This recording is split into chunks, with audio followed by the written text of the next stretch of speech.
Rádio Chapecó, emissoras ZYX5 apresenta... O Grande Jornal Falado. Com notícias internacionais, nacionais e locais. Direção de Francisco Norberto Bonner. A apresentação de Hamilton Martins Lisboa e Velci Dávila Canales. Terceira e última página. Noticiário regional e local. Chapecó.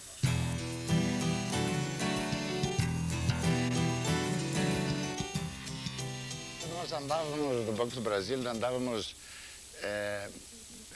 tendo dificuldade em executar a política de preços mínimos, a lei delegada número 2 daquela época, porque não havia naquela região toda armazéns, não havia depósito, não havia meios de conseguir reunir essa produção de feijão, principalmente.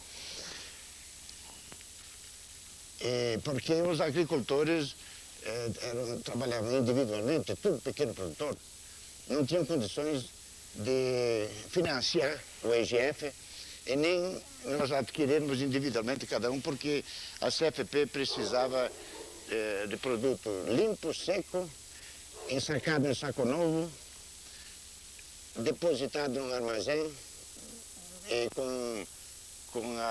expurgado e ainda classificado. Tudo isso não era possível o colono fazer sozinho, precisava da presença de uma cooperativa. E não havia jeito de eu conseguir reestruturar a cooperativa tritícola, que estava desativada desde 1956.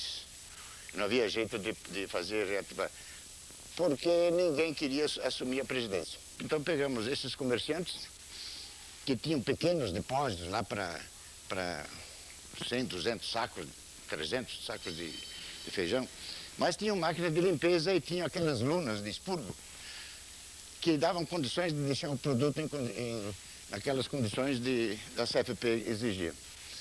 E conseguimos. Bodanese era um desses depositários, era um desses pequenos comerciantes do interior que recebia a produção, maquinava, expurgava, nós dávamos o saco, mandávamos o classificador fazer a classificação, pagávamos o pequeno produtor, mediante uma nota que ele mesmo emitia, e ele se encarregava de transportar o produto até Erval do Oeste, para pegar o trem para São Paulo e Rio de Janeiro. E foi nessas condições que nós estabelecemos o primeiro contato com o Bodanese. E ele nos ajudou a fazer o escoamento da safra de 1963, que foi esse primeiro ano, e de 1965, que foi a safra maior. Em 63 nós comercializamos coisa de 100 mil sacos, mas em 1965 nós atingimos quase 400 mil sacos. E era muito feijão. A essa altura eu não sabia mais se eu era gerente do Banco do Brasil ou diretor de uma cerealista. Escoamos a safra de 65 e fiz uma reunião com o nosso pessoal lá, comissionados, e chegamos à conclusão que não devíamos mais comprar feijão. O colono que tentasse de resolver ele os problemas dele. Então nós decidimos, não vamos mais comprar feijão. E vamos incentivar a criação da cooperativa. Então encarreguei o nosso fiscal da CREAE, o Gil Tosi, para que procurasse aí, ao longo da nossa jurisdição, que ia de Xaxim até Maravilha, procurasse alguém que estivesse interessado em assumir a presidência da cooperativa, para fazê-la funcionar. Eu não ia muito bem nos meus negócios, para não enganar a colônia, resolvi liquidar. E nessa liquidação devia no Banco Brasil, me lembro bem, 88 milhões na época. Devia de Fundição Rural de Feijão. Aí fui ao banco, falei com o banqueiro para liquidar minhas contas, acertar todas, porque eu ia embora para São Paulo. Mas aí eu disse para o Bodanese, mas o que tu vai fazer em São Paulo, homem de Deus? Se tu não conseguiu sucesso aqui com a colonada aqui de Alto da Serra, o que tu vai fazer com os portugueses que dominam esse mercado de cereais em São Paulo? Aí eu fiz uma proposta para ele. Que tal você tocar a cooperativa para nós? Daí ele disse assim, sim, vou tocar a cooperativa, que não tem nada, se eu também estou sem nada. Não, a gente te dá todo o apoio moral e financeiro. Nós queremos a tua pessoa, a tua prática no comprar e vender, né, que você sabe fazer isso muito bem, que é o que a cooperativa vai fazer e que você toca a cooperativa para nós. Você vai ter o assessoramento de gente gabaritada para te dirigir, para te orientar, para tudo. Não precisa, é só você entrar, só você colaborar com a tua presença. Já é suficiente para nós. E ali foi o que aconteceu. Foi então que o Zanquete me disse, olha, leva ele lá, conversa com ele sobre cooperativismo para ter os primeiros entendimentos. Então isso eu tenho muito orgulho, né, de ter sido pelo menos um dos primeiros interlocutores em cooperativismo com o nosso amigo Auri e transmitir a ele então o funcionamento técnico, né, de uma cooperativa, um funcionamento legal, os princípios cooperativistas. Aí o Valmor Pivato, o Gil Tosi, o Nelson Zanquete, aquela turma toda que colaborou na criação da cooperativa, José Fortunato Campigotto, que era nosso fiscal da CRIAI também, trabalhavam mais pela cooperativa do que propriamente pelo banco. E nessas condições tinha que dar certo. Eu estava em minha residência e recebi a visita do então gerente do Banco do Brasil, o Setembrino Zanquete, juntamente com um funcionário que eu acho que era fiscal do banco, o seu Gil Tosi. Aí me convidaram para participar de uma reunião. Isso foi no sábado, né? E a reunião sairia no domingo pela manhã no Clube Recreativo Chapecoense. E dali eu falei com o pessoal que o Zanquete anunciou que ele vai estabelecer para nós colocar naquele tempo, de formar a cooperativa agrícola. Diz mais uma cooperativa nunca deu certo. Não, eles vão botar o Auri Bodanese, que era conhecido, Orlando Sela, Badicera, o Fim, o CDB Fim, o Dilon Serrano, toda gente boa, gente de crédito. E eles achavam importante de eu acompanhar. Eu pedi quem eram os companheiros.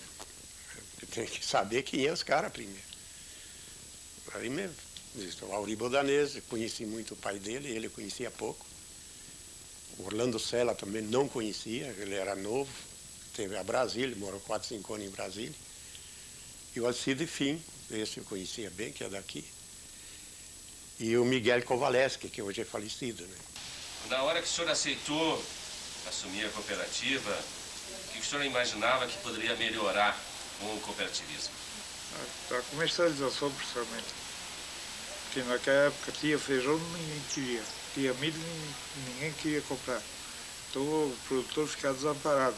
Bom, a esperança era de que se pudesse realmente obter mais lucro na atividade primária, organizando as vendas, podendo estocar a nossa produção e esperar o momento mais oportuno para comercializar, para podermos ter poder de barganha na comercialização dos nossos produtos. E deu certo, deu no que deu aí, como você está vendo, que até hoje o Bodanese está dirigindo a cooperativa e ele já esqueceu de ir para São Paulo, não quer mais nem saber. Nós chegamos um período do final de 67, por aí havia o recebimento de trigo através da Cetrim, na época do Banco do Brasil, e o Zanquete nos alertou que havia instruções de que só receberia através de cooperativa, onde houvesse a cooperativa. Então fizemos um processo de aceleramento da organização dessa cooperativa para já ter a oportunidade de receber então esses associados através da entrega do trigo. Dali 8, 10 dias surgiu mais uma reuniãozinha, eu fui e avisei o pessoal. E todo mundo estava iniciado a esperar o dia que fosse chamado para ir lá e assinar a associação. Chapecó, 9 de outubro de 1967. A Rádio Chapecó, emissora ZYX5, apresenta O grande jornal falado.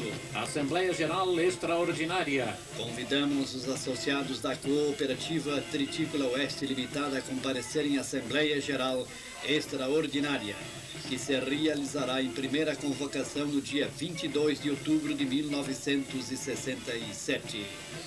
Às 9 horas, no Clube Recreativo Chapecoense. E em segunda convocação, no dia 29 de outubro de 1967, no mesmo local e horário, a fim de deliberarem sobre a seguinte ordem do dia. Primeiro, reforma dos estatutos. Segundo, eleição do Conselho de Administração e Fiscal. Terceiros, assuntos diversos. Chapecó, 7 de outubro de 1967. –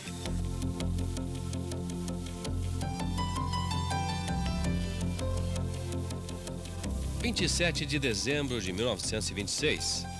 Casam-se em Erechim Guilherme Bodanese e Angelina Leontina Grando. Tiveram 8 filhos: Adilis, Adi, Adolis, Ari, Auri, Ada, Air e Adair. 3 de julho de 1934. Nasce em Erechim Auri Luiz Bodanese, na linha Tapir, comunidade de Barão do Cotegipe, na época, distrito de Erechim. A família reside por muitos anos em Barão do Cotegipe. O pai comerciante muda-se para Erechim. Auri estuda no Colégio Medianeira.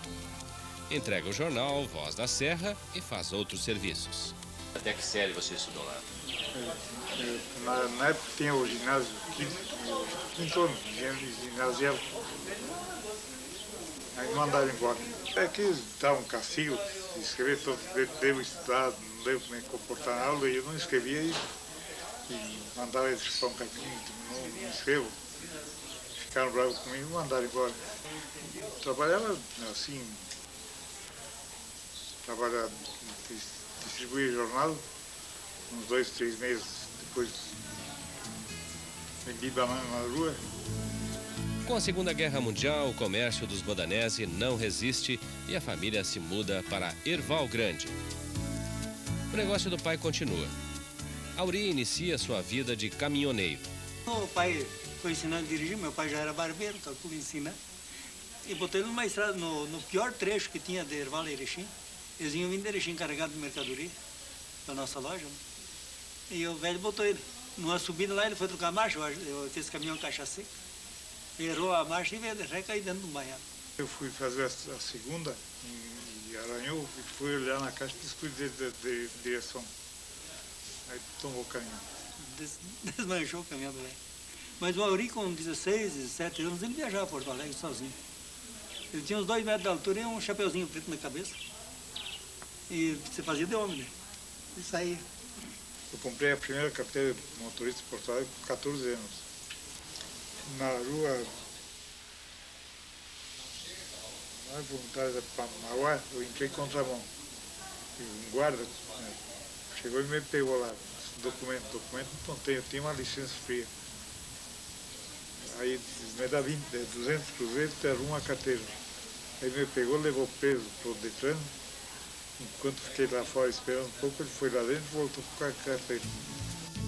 Nova crise e a família resolve atravessar o rio Uruguai e fixar residência em Chapecó, mais especificamente em Alto da Serra, distrito de Guatambu.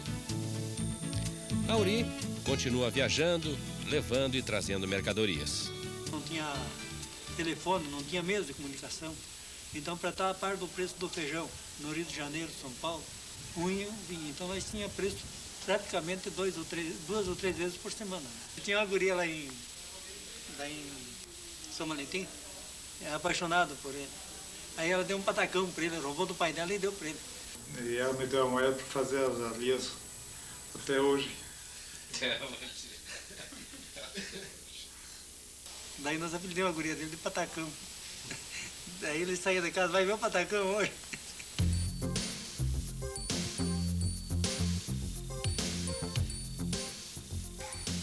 Eu conheço o Auri Bodanese desde o ano 58. Eu, na época, era sapateiro. Então, dizia ele, olha, naquela época me chamavam de misturado. Misturado, você vai para o Alto da Serra, que lá nós precisamos de um sapateiro, né? Eu vim aqui no 66. Trabalhei com ele com uma granja de porco aqui embaixo. Aqui em Alto da Serra? É, aqui em Alto da Serra, né? Trabalhava com a granja, trabalhava com o caminhão dele, com sucata. Depois entrou a cooperativa, então me fiquei na cooperativa nos 70. Eu, quando vim do Porto Goiôê, eu vim começar a trabalhar com o Auri, em 57. Só que naquele tempo, o falecido Guilherme Bodanese, que era o pai dele, tinha casa de comércio. Aí trabalhava eu, e o Popo e o Gori. Então ele tinha um Chevrolet 48, onde aprendi aqui também a dirigir, que depois eu fui para a Matriz. Então nós recolhia produto aqui. Depois o Auri comprou um Mercedinho cara chata, em 60. Aí ele viajava para o Rio, São Paulo. Aí eu e o Popo ficava recolhendo aqui. Aí ele voltava, carregava o produto no Mercedinho, trazia sal, querosene, açúcar, aquelas moambas para vender aqui e levava para... Trazia e levava feijão. O seu apelido era Misturado? Misturado. E do Air era como? Do Air era Popo. E do Auri? Gori. Acho que na época ele usava um gurinho daquele, sabe? Ah, sim. E eu acho que viram alguma vez ele com aquilo e a coisa pega, né? Contando a verdade, né? O Auri naquele tempo ele tinha um Ford, um Nasher. Depois trocou por um Dodge. Foi melhorando o tipo de caminhão, né? Porque foi melhorando. E daí, aquele tempo, o falecido pai, o meu tio, nós morávamos no Porto Goiuém e não dava cruzo, né? O rio, quando enchia, era a barca, né? Então chovia, os caminhoneiros ficavam 4, 5, 8 dias, 10 dias, e ficavam jogando pife. Daí vai que o Auri começou a parar também lá. Nem que não tinha enchente? Não, ele começou, então ele ficou amigo de uma professora que lecionava pro lado de cá do rio. Ela era de Erechim e então ela parava lá em casa, né, a semana inteira. Aí o Auri deu de parar lá também, né, fazer refeição, mas a desculpa era quando que o rio estava cheio e enchia a barca. Só que depois ele começou a gostar, que o rio podia estar vazio, seco, ele parava igual. Mas, compadre, para nós lembrar do Esportes Clube Alegria, lembrar do nosso tempo de futebol, tem uma lembrança por chora.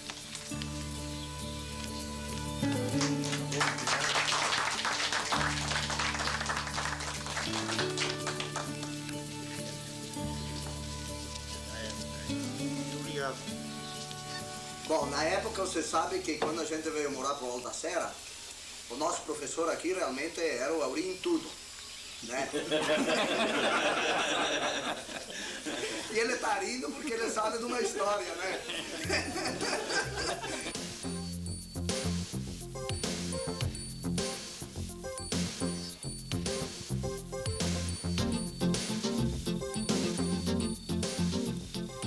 Gostava muito de filme de Farvés. E eu também, de vinho de bolso Farvés. No domingo, assim, que ele não tinha uma diversão para ir assim que ele gostasse, né? Então ele se trancava no quarto, lia a revista dele, né, que era Gibi. Música gaúcha. Então a gente veio pro Alto da Serra e o único que tinha caminhão aqui realmente era ele, né? É o único que tinha caminhão. Caminhão Chevrolet 48 na época. Depois ele foi mudando, foi comprando. Então ele levava nós para os bailes. Auri, vamos pro baile. Gori, vamos pro baile hoje, vamos. Nós se reuníamos, né, misturado. Eu, você, o Popo, o Cortina, uma turma de rapaziada, eu, o Clóvis, uns quantos. Então nós ia para os bailes. Ia para a fazenda, ia para Guatambu, ia assim nessas outras localidades por aí. Ia lá para o Batistelo. Ele levava nós para os bailes. Mas sempre, desde os primeiros, sempre se reunia quarta-feira e sábado, jogar pontinho. Primeiro era menos copo, depois pontinho. Aí saía jantar fora. 7.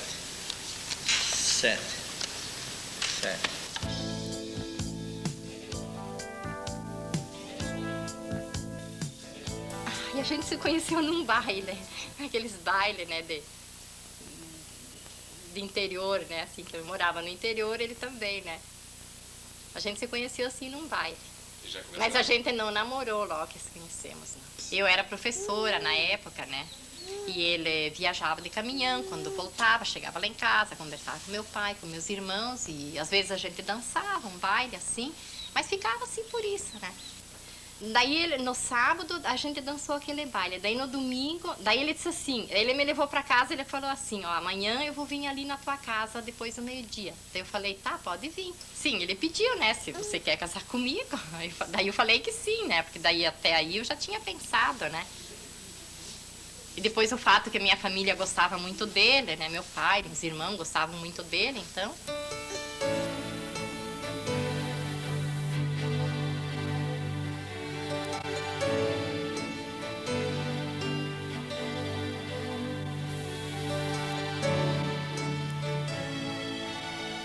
Mas mesmo trabalhando com ele, em casa não se fala de trabalho, nunca se falou. Nem hoje eu tenho um negócio próprio, nós não conversamos de trabalho em casa. Então na empresa, algumas vezes nós conversamos, mas eu trabalhava num setor bem distante do setor dele, né, da presidência, então nem lá dentro. Lá dentro eu era uma funcionária normal, ele era o presidente e nem lá dentro a gente se tratava como pai e filho. Sempre ele ensinou isso, né, e sempre colocou muito que tinha que separar as coisas, né. As férias sempre foram assim, um dia longe da cooperativa, no segundo dia ele ligava. Eu sempre viajava com ele nas férias, nos últimos 4, 5 anos eu passei as férias com ele, a gente ia pra praia sempre na mesma época. Então ele chegava na praia, primeiro dia ele não ligava para a cooperativa, no segundo, no terceiro, até o último dia, todos os dias ele ligava. Primeira coisa, eu nunca gostei muito de estudar, né? Tanto que eu fui fazer colégio agrícola em Santa Maria, mas não, o primeiro ano eu fui reprovado já. Eu não consegui, e aí vim para a granja. Nós tínhamos um empregado aqui, deu problema, ele disse, olha, então vai para a granja. Se não quer estudar, vai para a granja e assuma a granja. Ele tem a granja aqui há 30 anos. Mais ou menos na época da cooperativa ele iniciou com criação de suínos, né? Eu gostava de vir para cá, o interesse era, desde criança, gostava muito da terra, das coisas assim, né? E aí me enraizei aqui dentro da granja. Eu sou sócio desde 84 na cooperativa. Você é sócio? Sou sócio da cooperativa, então participo da cooperativa, participei sempre com ele desde o tempo da assembleia, reuniões com ele. Bom, me criei lá dentro da cooperativa. Ele sempre me levava junto, né? Desde pequena eu acompanhava ele. As reuniões da cooperativa tinha uma folguinha, ou que a mãe deixasse faltar aula, eu participava com ele das reuniões. Nos municípios vizinhos, onde a cooperativa Alfa tem as filiais, né? Eu era muito agarrada nele. O pai nunca foi de falar muito, né? Ele fala o que é suficiente e pronto. Mas todos sempre ouviram e respeitaram. E normalmente o que ele fala é realizado, né? Ele tem um temperamento muito forte, muito decidido. Eu admirava demais ele. Até os 18 anos eu sempre acompanhei ele. No sábado de manhã a gente ia para o supermercado, a banca de revistas. Se tinha alguém de aniversário, eu ia com ele para comprar o presente de aniversário. Esse elo só foi cortado quando eu saí de casa. Para nós era uma festa lá, porque a gente ia brincar, né? Nas pilhas de feijão, lá que tinha. Ia também trabalhar, mas nós tomava cafezinho, ficava a tarde inteira tomando cafezinho quando ia na cooperativa. A gente passava as tardes lá, quando era menor, né? Depois foi crescendo e começou a escola, daí passa essa fase, né? Mas quando a gente era pequeno, até uns 10 anos por aí tinha almoço nos domingos lá na cooperativa. E a gente brincava nas sacarias lá. E ele era trabalhador, né? Gostava de levantar cedo. Quando a gente tinha loja, levantava 3 horas da manhã, 4 horas da manhã. Aí descia, que era uma casa de 2 pisos, descia, fazia quase toda a contabilidade dele mesmo, via quem estava devendo, quem estava atrasado, quem estava pagando em dia, de quem ele tinha que receber feijão naquele dia, para quem que tinha que pagar. E as vitórias eu ficava sabendo, mas os problemas... Ele não passava nada. Não. Ele tinha uma ideologia de trabalho assim, que quando ele saía do escritório dele, ele disse assim que ele deixava tudo atrás da porta. E quando ele entrava dentro de casa, ele queria recomeçar. Ele gostava muito de ler ou de conversar, nunca foi de conversar muito, mas os problemas ele nunca trouxe para dentro de casa. Tanto que isso eu nunca ficava sabendo. Ela mandou fazer um vestido, a coisa mais linda, todo bordado e sem manga, né? Daí foi no baile, eu disse, ó, quando tu tirar isso aí que ele te enxergar, mas duvido que ele não vai te fazer ir para casa trocar. E nós morávamos pertinho, né, do clube. Daí a pouco ele chegou, só deu uma olhada para ela e disse, tu vai para casa trocar essa roupa e senão não tem baile hoje. Mas chorou bastante, mas foi e trocou, botou uma de manga. O Auri foi comerciante desde criança, né? Porque quando ele era guri, eu me lembro bem, o meu pai tinha um depósito de banana e pra gente ir no cinema era obrigado a ir vender banana ou engraxar sapato, fazer qualquer negócio para ganhar dinheiro para as despesas. Mas ele era munheca. Eu me lembro bem que ele, em pouco tempo, já estava com 20 e poucos cruzeiros. Até um dia meu pai me chamou lá. Diz, o Auri está com 20 e poucos mil reais, você está com 5. Diz, você não guarda o dinheiro. Ele ia numa marcenaria, mandava fazer carinho dele. Aqueles carinhos dele, soltar na piscina, né? Mandava fazer as rodas, aí ele fazia os carinhos, vendia. E comprava a câmara de ar, cortava as borrachas, fazia para fazer monóculo. Esse negócio aí. Ele sempre foi comerciante. E não esqueço uma época que ele comprou óleo queimado. Porque aquelas rodas, pau com pau, né, não deslizado, comprou óleo queimado e vendeu para os guris. Aí ali em roda, a vizinhança não ia criar o couro dele. Porque você já pensou que a molecada tudo surdo de óleo queimado chega em casa?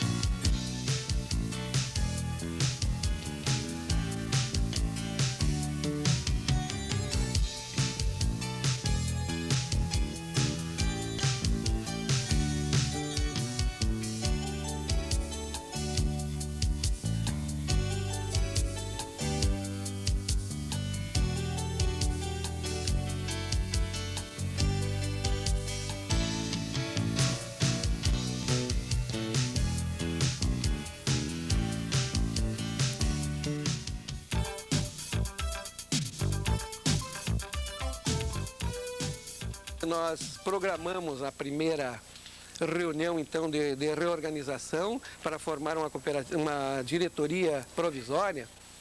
E nós, sempre em contato com todas as lideranças agrícolas do município, lógico, fomos falar com a extensão rural, através da Caresc, para nos ajudar. E houve, assim, realmente, para ser bem sincero, uma reação contrária na época da indicação do seu Auri, por ele ser comerciante.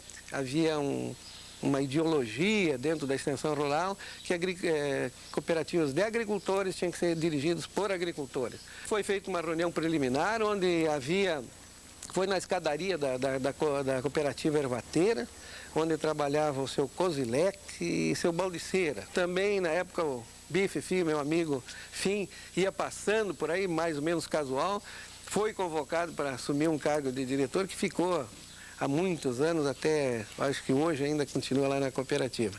Alô, quem fala? O Fim da Alfa. O Pivato, aquela turma toda, estava trabalhando na organização do estatuto, no registro, aquela coisa toda. E depois disso, então, se esperava que o Bodanese começasse a organizar a cooperativa. Mas que nada, na semana seguinte o Gil Torres me disse, ó, a cooperativa agropastoril Chapecó está funcionando. Ué, está funcionando. Está funcionando. Quer ver? Vem comigo. Quando nós fomos eleitos lá na Assembleia, o Banco do Brasil já deu uma incumbência para nós que a cooperativa tinha que receber o trigo da região. Como nós não tínhamos armazém, não tinha nada, nem máquina aqui, essas máquinas foram emprestadas primeiro do Banco do Brasil, nós arrumamos a Cibrazen, pagando aluguel para eles, e viemos receber a primeira safra de trigo aqui.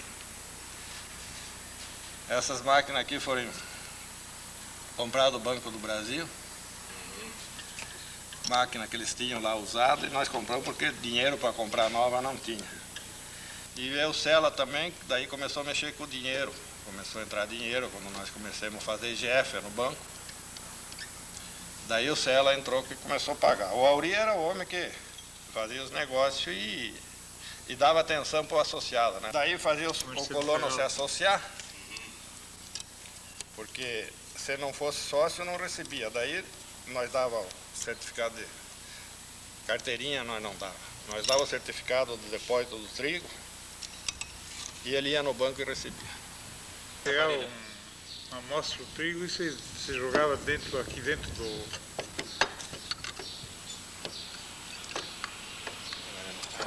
do aparelho.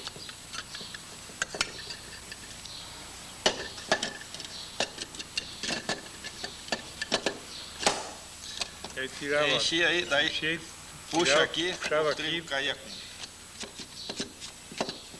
Aí botava os pesos aqui nessa parte aqui e o trigo tubo ali naquele lado. E aí pendurava aqui. Pendurava. Aí conforme dava 180, 170, dava na tabela que tinha, dava o específico. Isso aqui nós tirava umidade. Esse aqui falta umas pecinhas dele porque é muito antigo. Mas tu pegava o produto, tinha um tubinho de vidro, tu punha o produto dentro, com azeite, e daí punha fogo aqui embaixo, e aqui dentro é uma serpentina, dá pra ver lá, tipo fazer cachaça. Ia esquentando e subia o vapor do azeite, né? Aquela água saía em forma de vapor, passava na serpentina, condensava e daí caía aqui, ó. E daí conforme daqui, ó, tem de 0 a 30. O que fosse água aqui, quando você dá 20, era 20% de umidade, desce 25, desce 15. Daí nós descontava aquilo do associado, porque a água ninguém ocupa, né? Ela vai fora depois. E eu daí saí daqui, quando nós recebemos o trigo, fui para o barracão da EFAP para receber feijão daí. Deu em seguida uma safra e já veio o feijão, né? Nós éramos os únicos que recebia feijão desde São Miguel até Ponte Serrado, acho que era com Joaçaba, a divisa, né? Só nós que recebia, só nós que era autorizado pelo Banco do Brasil a receber por causa do Zanquete, né? O Zanquete deu uma mão para nós, então só nós recebia. Vinha feijão de São Miguel, de Modelo, tudo vinha para cá. Nós recebemos 300 mil sacos de feijão numa safra, quando levantamos a cooperativa. Vocês que começaram aí, vocês brigaram muitas vezes entre vocês dois, não? Não. Sempre deu divergência de opinião, mas nunca brigamos. Nunca brigaram. Ele queria fazer dívida e eu não queria. Verdade isso, Auri? É verdade. Sim. Você ajudava a segurar então, filho? Eu era mais gringo, né? Tinha medo de fazer dívida. E o Auri era mais. Não, vamos fazer porque isso aí nós já paguemos e fomos pagando, né? A primeira dívida de investimento foi os armazéns da cooperativa. Os armazéns ali. O Elefante Branco. Quando nós inauguramos aquele silo, os primeiros silos ali, os armazéns, para nós foi que todo mundo chamava nós de louco, que não der que se viu fazer aqueles armazéns, que nós nunca ia encher, que aquilo ia ser um elefante branco.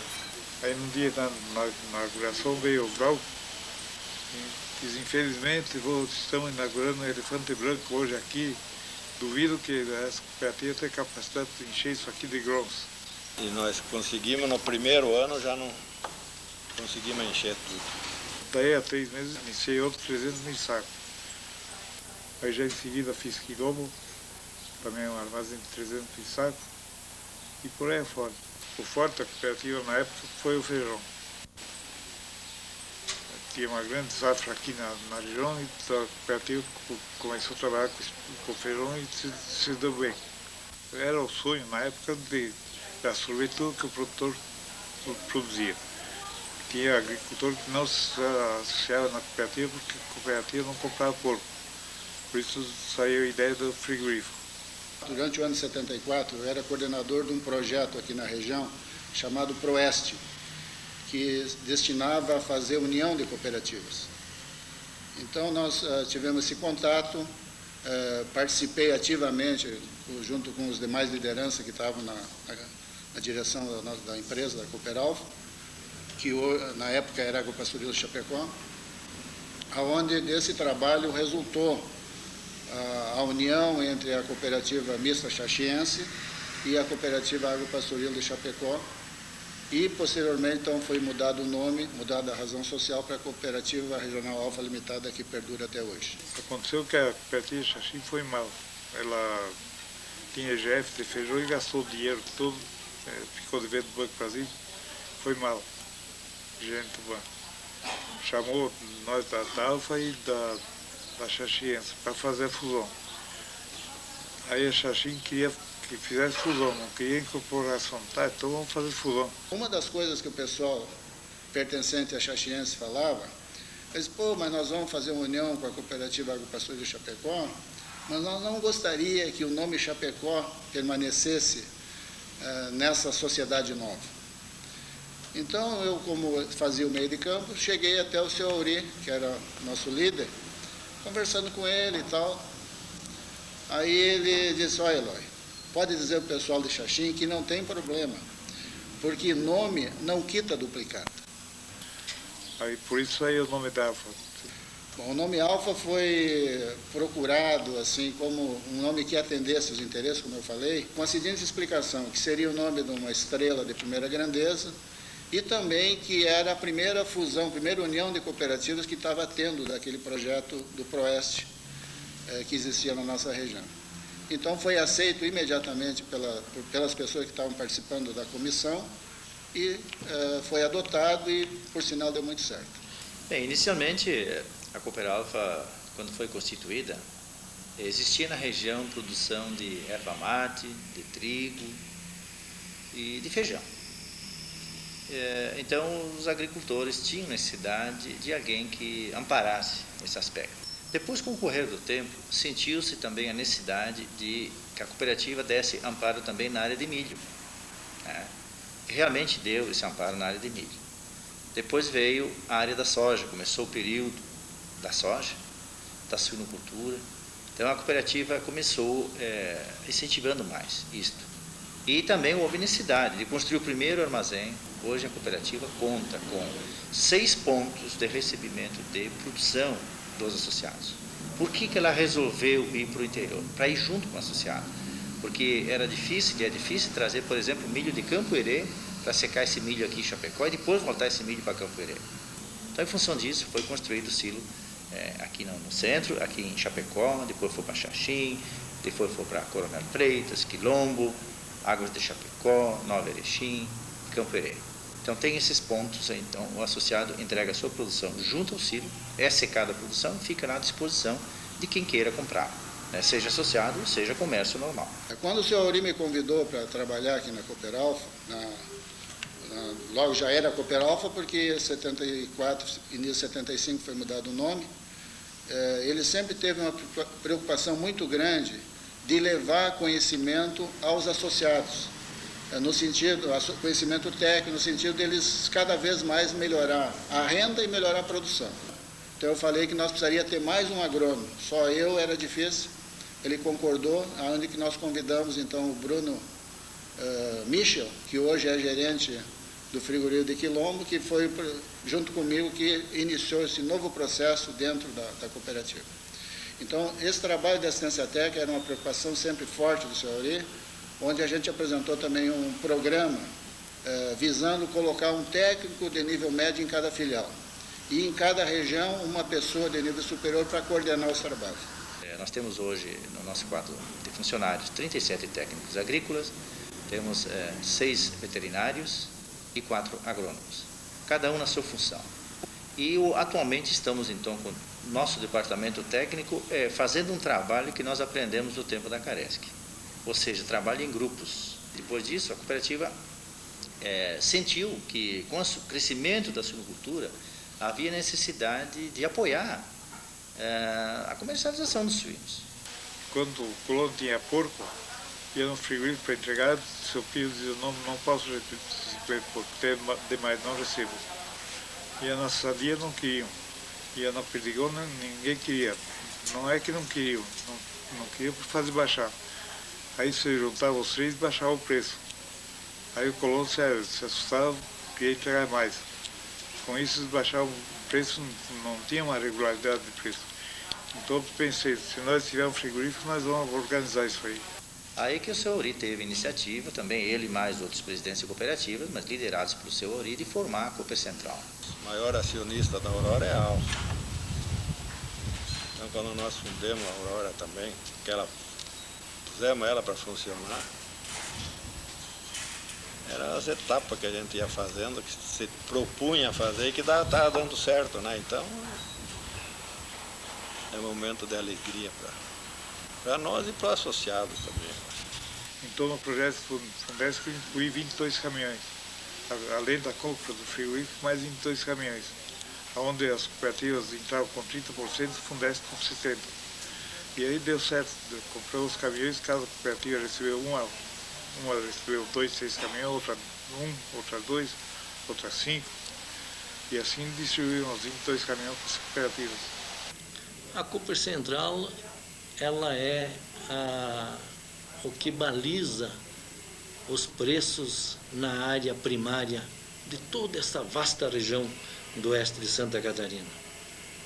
Qualquer preço que é determinado aqui aonde nós atuamos tem sempre a opinião, sempre consciente da Cooperativa Central. Logo depois das enchentes de 83 e 84, os sindicatos de trabalhadores rurais tinham uma reivindicação que era um preço para o saco do milho, estava começando a safra, e eles queriam que o preço do saco do milho, na época, fosse equivalente a 8 dólares. Mas como é que eu vou resolver esse problema? Como é que o secretário da Agricultura pode resolver esse problema? Aí um sindicalista disse o seguinte: o senhor tem como resolver. De que maneira? O senhor pode falar com o seu Auri Bodanese. Durante 60 dias, a cooperativa Alfa e a cooperativa Central sustentaram o preço do milho. Todo mundo teve que comprar no preço que as cooperativas estavam definindo, que o seu Auri definiu. Os nossos agricultores venderam o milho por aquele preço, pagaram as suas contas naquela oportunidade. Foi 1985, safra de 84 para 85. Aí havia necessidade de quê? O suinocultor precisava também do farelo de soja. Precisava da soja, precisava do farelo de soja. Existia soja. Então, o seu Auri também, novamente, teve a ideia e implementou a indústria de extração de óleo de soja. Então, essa indústria simplesmente extrai. Entra a soja na indústria, extrai o farelo de soja para um lado e o óleo para o outro, o óleo bruto ainda. Veio também a necessidade de se fazer fubá, farinha de milho para os associados. Então, plantou-se uma indústria de milho. Né? Depois, uma indústria de trigo, farinha de trigo. E atualmente, então, visando agregar mais valor a essas indústrias, então, na indústria de milho, está se fazendo também outros derivados de farinha de milho. E já está se entrando no mercado com isso. Então, pré-cozidos na área de coloral. Então, está se entrando já com isso no mercado, porque você sabe que agrega valor nisso e é um valor interessante. E existe mercado para isso. Né? O trigo também com empacotamentos por pacotes maiores e menores, embora ainda exista hoje à disposição do associado sacos de 50 quilos, de 25 quilos e pacotes de 5 quilos, se ele quiser. Fica a critério dele retirar isso como moagem, que se chama um programa de moagem da cooperativa. Além disso, a cooperativa também, claro, incentivou muito a avicultura, liderada pela Cooper Central, a própria citricultura. Então, como na região aqui se perdia muita laranja, ninguém comprava, foi resolvido na reunião de fazer essa indústria começar a produzir suco. Uma ideia minha é começar a estimular o reflorestamento. Que cada colônia que aqui eles têm 1,15 m, planta 1 hectare de eucalipto, de pinos, vai ter madeira e no futuro pode ter uma indústria de celulose.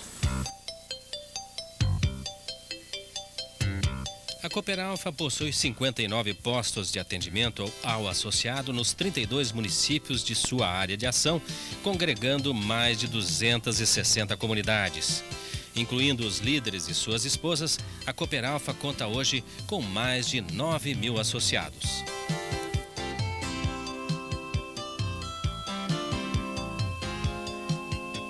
A Cooper Alfa comercializa em média 300 mil toneladas ou 5 milhões de sacas de cereais ao ano.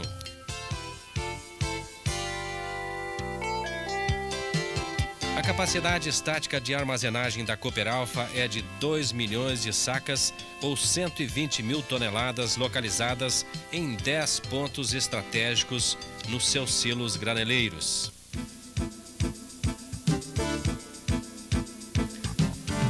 Hoje a Cooper Central conta com 16 cooperativas filiadas, 3 unidades frigoríficas de suínos, 2 unidades frigoríficas de aves, 1 unidade de suco concentrado, uma unidade de industrialização de suínos e aves, 2 fábricas de rações, um incubatório, 2 granjas de matrizes para aves, 2 granjas de matrizes para suínos, uma unidade armazenadora de grãos e uma parceria para industrialização de produtos suínos. A Cooper Central atua em 108 municípios e representa mais de 50 mil produtores rurais.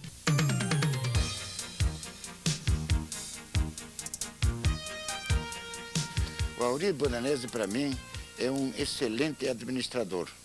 Ele não tem curso de administração, mas ele se fez um bom administrador administrando.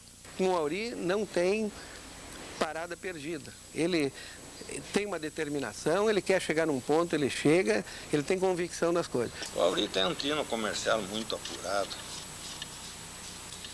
rápido de raciocínio, que é uma coisa, muito rápido de raciocínio. Quem tiver a favor, levante o braço. Ele é uma pessoa humilde, ele sempre procura trabalhar com as pessoas mais pobres, assim, sempre foi um homem correto.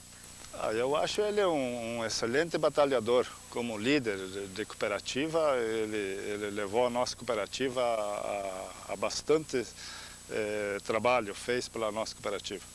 Quando dava problema, eu até fiquei 4 anos na diretoria junto com ele, mas ele sempre lutava com karma, lutava sempre pelo mais certo, que ele tem um dizer muito claro, que carroça de abóbora se ajeita na estrada, né? Então, conforme dava, e é o jeito que ele agia, né?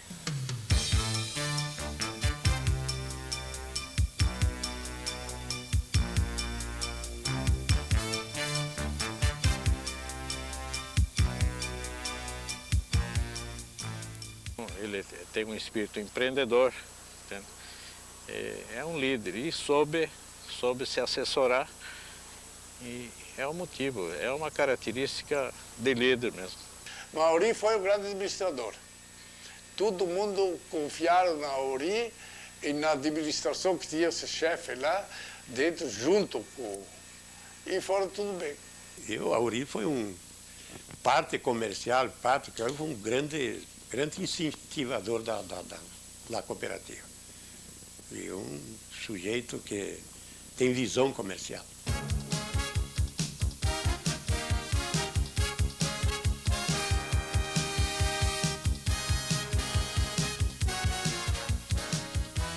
O Auri é um homem simples, dedicado no que faz,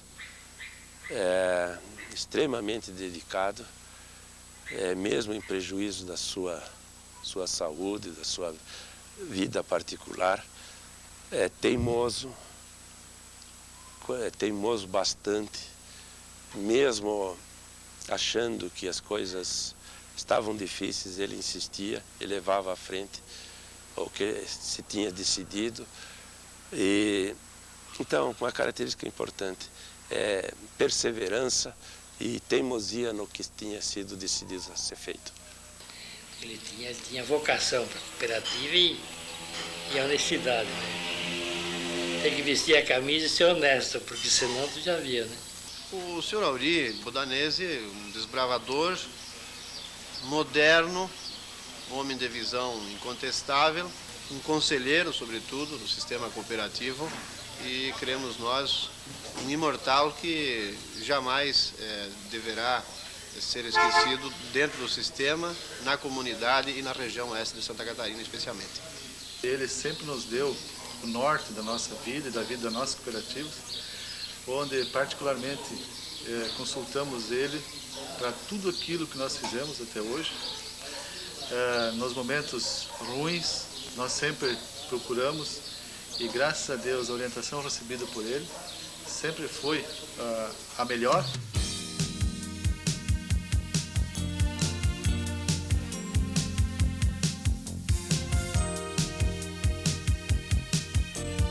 Os comentários normalmente foram positivos, né, em relação ao arrojo dele, as ideias bem arrojadas que ele sempre teve e que sempre buscou concretizar. Ele sempre mostrou o trabalho dele, né?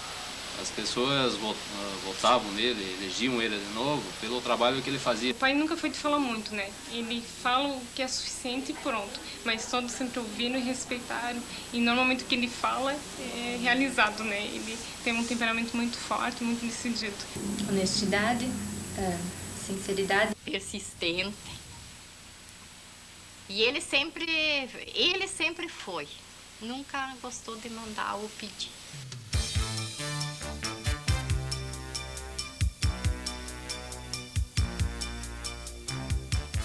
Ele conseguia, além disso, se identificar com os seus liderados e consegue se identificar com os seus liderados. Então ele fala a linguagem da turma. O Auri sempre foi honesto. Se ele comprava, prometia pagar aquele X, ele pagava. O Auri é muito bom, boa pessoa. Eu aprendi muito com o Auri. Aprendi muito porque ele teve, assim, no andança da vida, ele foi um homem que ele teve coragem, ele tocou para frente, ele levou no peito e levou a coisa a andar num bom caminho, né?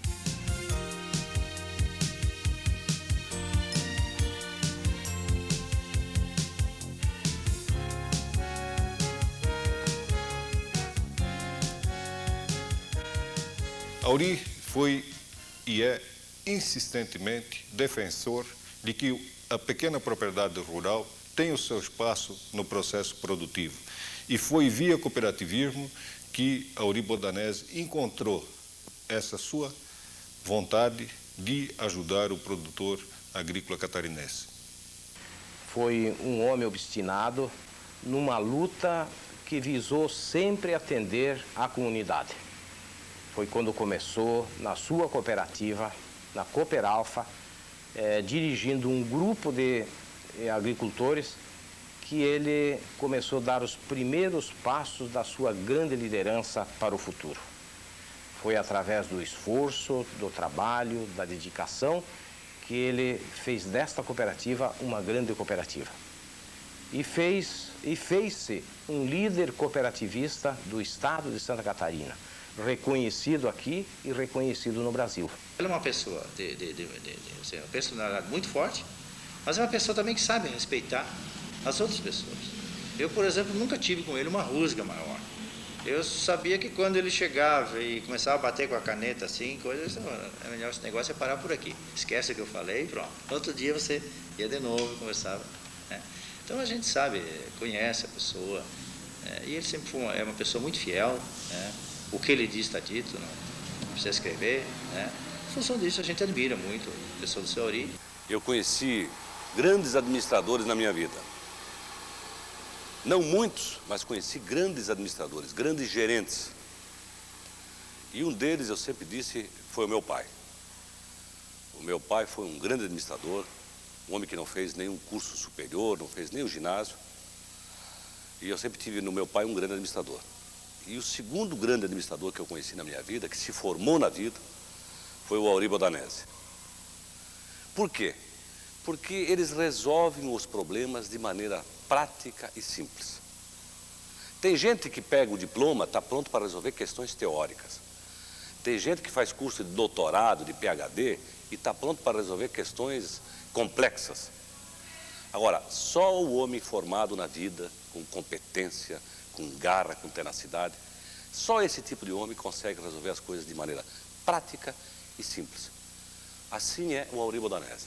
Ele comemorava o seu aniversário e nessa oportunidade foi organizada uma grande festa dos funcionários da Cooperativa Central, lá na Granja Aurora. Eu tive a responsabilidade de fazer a saudação em nome de todos os funcionários do Conselho de Administração.